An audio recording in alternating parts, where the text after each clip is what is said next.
Di na talaga mapaghiwalay. Kim at Paulo, magkasama nga bang nagbike? I've seen a lot of change, been through a lot of pain. Some things are not the same as they were a year ago, but all will be okay. I move on each and every day. The past. Nagkagulo na naman ang Kim Pao fans sa mga kumalat na mga larawan ni na Kim Chiu at Paolo Avellino kung saan magkasama daw silang nagbike. Hinala nga ng mga taghanga ng dalawa ay si Kim ang nasa unahan banda ni Paolo na nakatalikod. Hindi man kita ng malapitan ang mukha, pero ayon sa netizens ay si Kim yon dahil na rin sa forma niya at sa balingkinitan niyang pangangatawan. Palaisipan naman sa marami kung saan ang lugar na yon kung titingnan mo sa background ay may mga puno at tila bundok. Ang iba ay sinasabing sa Antipolo ito. Ang iba naman ay sinasabing sa Clark daw ito. Base na rin sa mga stickers na nakita nila sa barrier kung saan nakasandal ang isang bike na ginagamit ng friend ni na Kim at Paolo kung saan kasama nga sa naturang adventure na yon.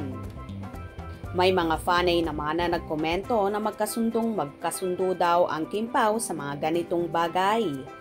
Si Kimi daw na walang kaarte-arte sa katawan at talagang game na game sa mga ganitong gawain. Samantala si Paolo naman daw ay talagang sinusunod si Kimi kahit ano pang gawin ng dalaga.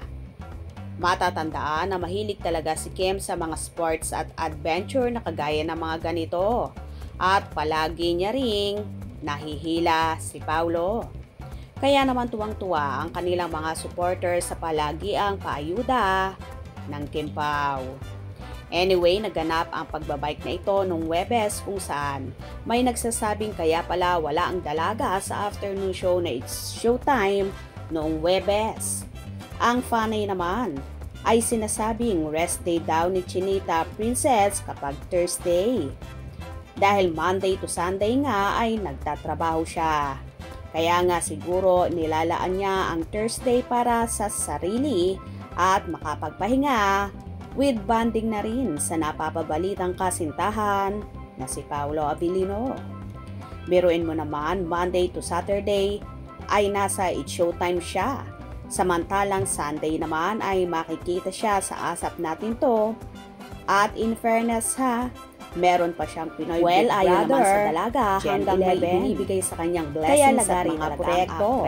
Tatanggapin niya talaga kasi hindi naman daw ito panghabang buhay at balang araw ay mawawala rin siya sa limelight. Kaya naman, nagwo-work siya at todo kayod para sa pamilya niya at sa future niya. Ito marahil din ang isa sa nagustuhan ni Paolo sa kanya bukod sa pagiging humble at family-oriented talaga ang dalaga. Hope you enjoyed. Please subscribe for more info.